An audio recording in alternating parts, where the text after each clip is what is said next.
미국 북동부 매사추세츠주의 보스턴. 제발 부탁입니다. 오늘 하루 종일 아무것도 먹지 못했어요. 미국은 기회의 땅이라고 했잖아요. 제발 도와주세요. 이곳에는 멕시코에서 미국으로 이민을 오게 된 젊은 여성이 길거리에서 누군가에게 간곡하게 부탁을 청하고 있습니다. 이 여성은 멕시코에서도 미국에서도 희망을 찾지 못하고 최소한의 인권마저 보장받지 못한 채 살아가고 있었는데요. 그러던 그녀는 의문의 한국인 남자를 만나게 되고 그에게 한국 돈 3만 원 상당의 달러를 건네받고 서서히 옷을 벗기 시작합니다. 얼마 지나지 않아서 그녀는 한국인 남자를 통해 충격적인 경험을 하게 되면서 경악하고 오열했다고 하는데요. 도대체 그녀는 미국에서 한국인 남자를 통해 어떠한 경험을 겪게 된 것일까요? 언니, 우리는 언제쯤 사람답게 살아볼 수 있을까? 언니 말대로 미국에 가면 이 모든 것들이 좋아지기는 할까? 저는 멕시코에서 고아로 자라 미국으로 이민을 가게 된 안드레아 로메로입니다. 제가 오늘 많은 분께 공개할 이야기는 사랑하는 저의 언니와 한국인, 그리고 저의 인생에 대한 이야기입니다. 인생 이야기라고는 하지만 그리 거창한 이야기는 아니에요. 하지만 적어도 저에게 있어서는 처참했고 모든 것을 포기하고 싶었던 순간이기도 했습니다. 앞에서 언급했다시피 저는 멕시코에서 고아로 자란 여자인데요. 그런 저였지만 저에게는 빛과 같은 존재가 있었습니다. 늘 의지할 수 있었고 기댈 수 있는 존재. 언니가 한 명 있었어요. 그 언니는 저와 피를 나눈 친언니는 아니었지만 그 이상이라고 할 수 있을 만큼 소중한 존재였습니다. 늘 배려심이 깊고 자상한 언니였죠. 만약 저의 인생에 있어서 그 언니가 없었더라면 지금의 저는 없었을 것이라 장담합니다. 모르긴 몰라도 나쁜 길로 빠졌거나 아니면 굶어 죽었거나 그것도 아니면 나쁜 사람들의 손에 의해서 큰 화를 당했을지도 모르죠. 멕시코에서 고아로서의 삶은 너무나도 서글프고 힘들었습니다. 그만큼 힘든 생활을 하루하루 연명하다 보니 벼랑 끝에 몰린 기분이었어요. 그러다 보니 어느 순간에는 뭐 아니면 도, 죽기 아니면 까무러치기라고 할 정도의 사면초가 상태까지 몰려버렸습니다. 이 상태로는 도저히 살아갈 자신이 없었기에 새로운 희망이 필요했고 그런 것이 존재한다고 믿고 찾아 나서기 시작했습니다. 늘 제 언니는 그러한 희망을 찾을 때마다 미국에 대해 이야기해주곤 했죠. 미국은 기회의 땅이다. 우리 같은 고아들에게도 희망을 꿈꿀 수 있는 곳이 미국이라며 언젠가는 저와 함께 반드시 미국으로 가자는 말을 했습니다. 그리고 그날은 생각보다 일찍 찾아왔죠. 더 이상 언니와 저는 이곳에서의 희망을 발견하지 못하겠다는 절망감에 빠져서 미국으로의 이민을 결심했습니다. 하지만 난민의 신분으로 미국 이민을 시도하는 것은 쉬운 일이 아니었죠. 난민 신청서를 작성하여 미국 이민국에 제출했고 이 신청서에는 신청자인 저와 언니의 개인정보를 비롯하여 출신 국가에서의 어려움에 대한 내용들을 상세하게 기재해야 했습니다. 게다가 난민 신청의 근거들도 모두 기재했죠. 언니와 저는 미국 이민으로의 부푼 꿈을 아는 채 긴 시간 동안을 버텨야만 했습니다. 신청한다고 하여 곧바로 미국으로 갈 수 있는 것이 아니었으니까요. 결국 그 긴 시간은 우리에게 큰 타격을 입히고야 말았습니다. 미국으로의 난민 이민에 성공하였지만 미국으로 떠난 것은 저 혼자였죠. 어떻게 보면 저보다도 더욱 미국 이민을 원했던 것은 언니였습니다. 하지만 언니는 차마 미국 땅을 밟아보지도 못하고 세상을 떠나고 말았어요. 미국 이민을 신청한 이후에도 마찬가지로 너무나도 힘든 생활을 하던 우리였고 어느 날은 하루 종일 구걸하고 돌아다녔어도 빵 쪼가리 하나 얻은 것이 전부였습니다. 그렇게 힘들게 얻은 음식이었지만 우리 둘은커녕 혼자 먹기에도 부족한 음식이었죠. 그럼에도 언니는 그 음식을 저와 이름 모를 동양인 남자에게 양보했습니다. 그 결과 언니는 허기진 배를 채우기 위해 쓰레기통을 뒤져야 했고 남들이 먹다 남긴 썩은 음식들을 먹었다가 심각한 식중독에 걸렸고 언니는 그렇게 허무하게 세상과 등졌습니다. 저는 그 이후로 더더욱 삶에 집착했습니다.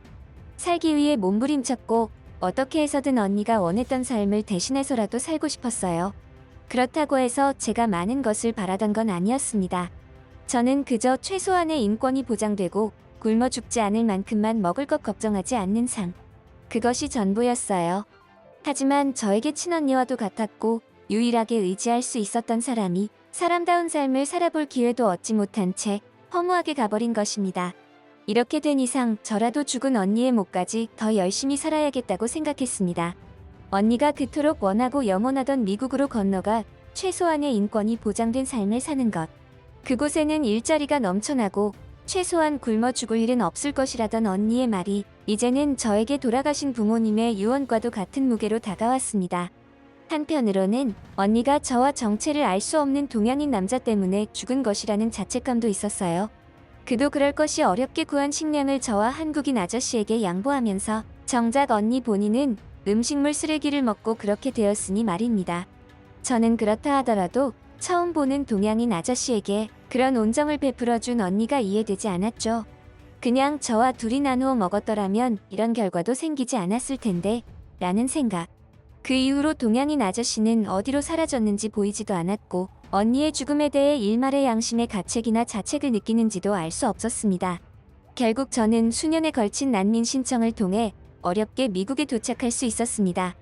하지만 미국에 도착하면 모든 것이 다 잘 풀릴 것이라 생각했던 저였지만 현실은 녹록지 않았죠. 미국은 언제나 누구에게나 기회의 땅으로 불렸지만 그 어떤 나라보다도 잔인한 자본주의 국가이기도 했습니다. 일을 하지 않으면 돈을 벌 수 없었습니다. 하지만 정작 중요한 그 일자리가 문제였죠. 난민이라는 이유로 저에게 주어지는 일자리는 거의 없다시피 했어요. 굳이 난민들이 아니어도 일을 할 사람은 천지에 널려 있었기에 우리와 같은 난민 이민자들이 일할 자리는 없었죠.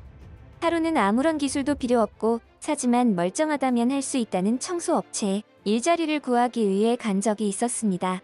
우린 이민자들에게까지 내어줄 일자리가 없습니다.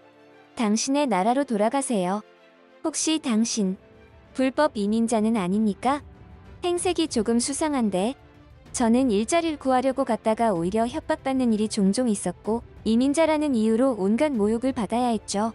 그러거나 말거나 일자리만 구하면 저는 그 모든 것들을 참을 수 있었습니다. 하지만 그들은 일자리도 주지 않을 거면서 마치 자신들의 불만족을 저에게 스트레스 해소를 하듯 모욕만 주며 쫓아내기 일쑤였죠. 저의 이러한 하소연을 듣는 사람 중에서는 그건 모두 너의 잘못이 아니냐고 반문하는 사람도 적지 않을 것입니다. 멕시코에서 고아로 자랐으면 영어를 하지 못할 것이고 미국에서 영어도 못하는 사람을 직원으로 고용해줄 곳이 어디 있겠느냐고. 하지만 저는 충분히 의사소통이 가능한 정도의 영어를 구사할 수 있었습니다. 세상을 등진 언니가 영어에 능통했고 그 언니의 추종자나 다름없던 저였기에 영어를 미리 익혀두었죠. 그러니 영어 때문에 일자리를 구하지 못했다는 것은 최소한 저에게 있어서는 해당되지 않는 핑계였습니다. 그렇게 저는 미국에 와서도 거리를 돌아다니며 주거의 어려움에 봉착해야 했습니다. 국어를 하고 매일 무료로 끼니를 해결할 수 있는 곳들을 알아보아야 했으며 그러면서도 한편으로는 일자리를 구하려고 온 동네를 비집고 다녀야 했습니다. 그러다 하루는 이러한 생활들이 너무나 지쳐서 문득 죽은 언니를 생각했습니다. 과연 언니는 미국에서 이민자로 살아가야 하는 이 고초들을 알고는 있었을까? 그토록 원하던 미국행의 결과가 이러한 것들이라는 것을 알게 되면 얼마나 실망감이 클까?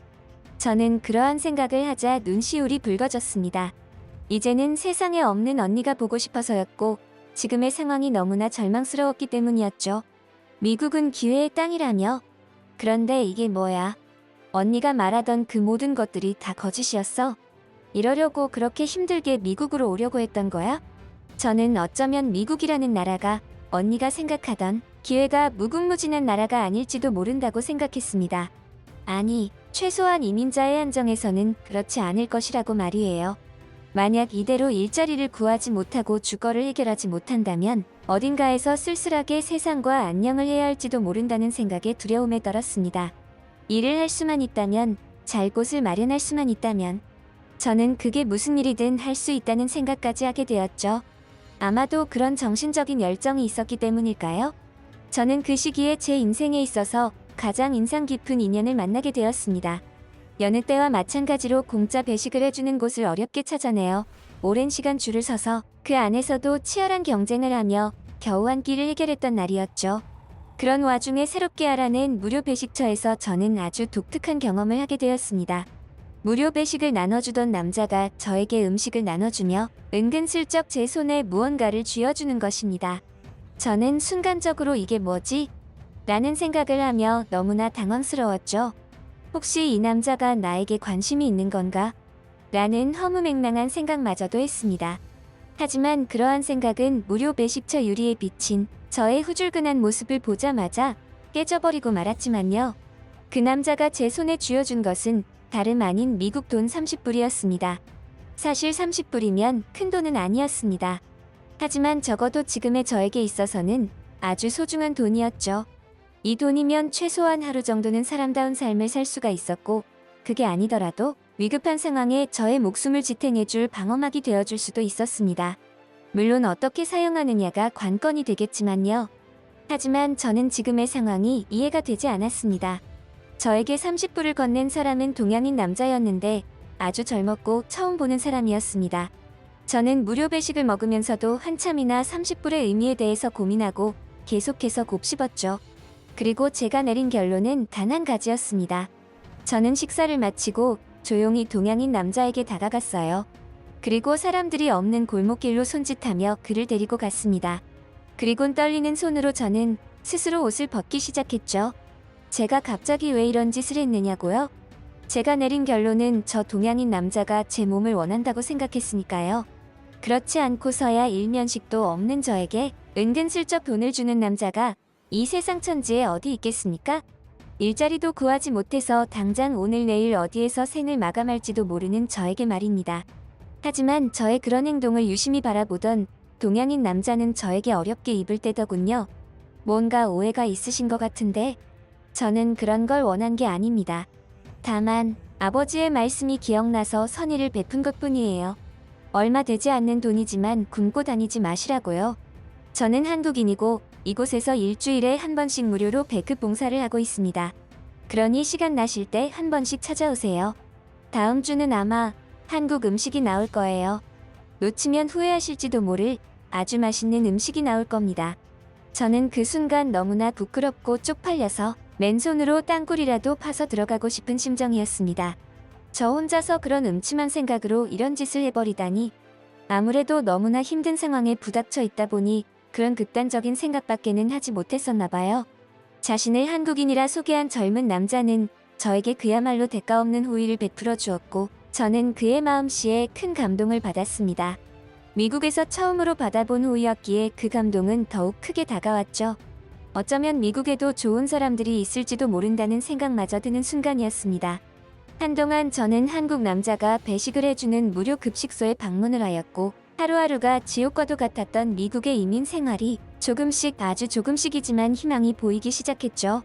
처음으로 제가 목격한 희망의 빛도 저에게 호의를 베풀어준 한국인 남자로부터 뿜어져 나왔습니다. 어느 순간부터 한국인 남자와 많은 대화를 나누며 서로 친분이 생겼는데 이런저런 저의 고민거리를 이야기하다가 일자리를 구하기 어렵다는 말을 했고 한국인 남자는 저에게 일자리를 소개해주기에 이르렀던 것이죠. 미국의 한켠에 자리 잡은 한국 음식을 판매하는 식당에서 서빙을 하고 설거지를 하는 일이었는데 저에게 있어서는 그 어떤 일보다도 신성한 일처럼 느껴졌습니다. 더구나 일을 하고 받는 보수도 저의 개인적인 사정을 고려해준 것인지 월급의 형식으로 돈을 주는 것이 아니라 1급의 형식으로 보수를 받았죠. 그러면서 지금의 형편이 조금 나아지면 언제든 이야기하라고. 지금은 1급이 더 좋게 느껴지겠지만 조금 상황이 나아지면 월급으로 받는 게 더 나을 거라며 저에게 아낌없는 조언까지 주는 한식당 사장님까지 눈물이 나올 정도로 감사했죠. 알고 보니 이 식당의 사장님은 저에게 30불을 건네고 취직을 도와준 한국인 남자의 어머니셨습니다. 그래서 그렇게 무료 배식을 할 수가 있었던 것이죠. 이 식당은 불과 몇 년 전까지는 지금 사장님의 남편이자 저에게 호의를 베풀어준 남자의 아버지가 혼자서 일 구워내시고 운영하시던 식당이라는 것을 알게 되었습니다. 지금은 병 때문에 세상을 뜨고 말았다고 하는데 생전에 그분의 뜻으로 매주 무료 배식을 하고 있는 것이라고요. 저는 한 번도 뵙지는 못한 분이었지만 돌아가신 식당 사장님의 남편분에게 진심으로 감사함을 느꼈습니다. 이렇게 이타심이 깊은 사람이 있다는 사실에 큰 감명을 받았어요. 그렇게 저는 아이러니하게도 미국에서 이민자로 살아가기 위해 또 다른 이민자와 마찬가지인 미국에 사는 한국인 분들 덕분에 생계를 유지할 수 있었고 최소한의 사람다운 삶을 살 수 있었습니다. 저는 이 모든 것들이 저에게 우연히 찾아온 행운과도 같은 것으로 치부했었어요. 물론 감사한 마음을 가지고 저에게 아무런 이유 없이 호의를 베풀어주고 일자리까지 제공해준 분들에게 언젠가는 보답을 해야지 하는 생각을 가지고 있었죠. 시간이 지날수록 저는 한국 분들과 더욱 깊은 유대감을 가지게 되었고 어느새 저는 그들의 가족이 되어 있었습니다. 지금은 제 남편이 되어버린 30불의 사나이. 저는 남편에게 최근에서야 들은 그 이야기 때문에 한참이나 오열하고 말았습니다. 너무나 감사해서, 너무나 가슴 저려와서. 내가 왜 당신에게 느닷없이 30불을 건넨 줄 알아? 우리 아버지가 생전에 이런 말씀을 자주 해주셨어. 본인이 직접 겪었던 일이라면서 말이지. 아버지는 미국에서 식당을 차리기 이전에 추방된 적이 있었대. 멕시코로 말이야. 그때는 진짜 돈도 한 푼도 없을 때였고 아무런 희망도 뭣도 없는 상태였다고. 아버지는 마음속으로 30불만 하고 외쳤다는 거야. 그 정도의 돈이면 죽기 전에 한 끼 정도는 그럴싸하게 먹을 수 있을 딱 그 정도의 돈이었으니까. 그런데 멕시코에서 처음으로 희망을 보셨다는 거야. 어느 날 아버지가 이틀을 굶고 까딱하면 죽겠다 싶은 날이었대. 그때 다 쓰러져가는 아버지에게 어떤 멕시코 여자가 먹을 것을 주더라는 거야. 그 여자도 거리를 돌아다니면서 구걸하는 여자로 보였다지. 그 덕분에 아버지는 다시 일어날 수 있었고 새로운 희망을 가지고 다시 미국으로 넘어가려고 했어. 그곳에서 새 출발하려고 했던 거지. 그래서 여차저차 알아봤는데 아버지에게 음식을 건네준 여자가 죽었다는 거야. 알고 보니 그 당시에 그 여자가 먹을 것을 아버지와 자기 여동생에게 나누어 주고는 자신이 먹을 것이 없자 음식물 쓰레기를 먹다가 심각한 식중독으로 세상을 떴다고 했어. 그때부터였대. 아버지가 식당을 운영하기 시작하면서 힘든 사람들에게 무료 배식을 하게 된 계기가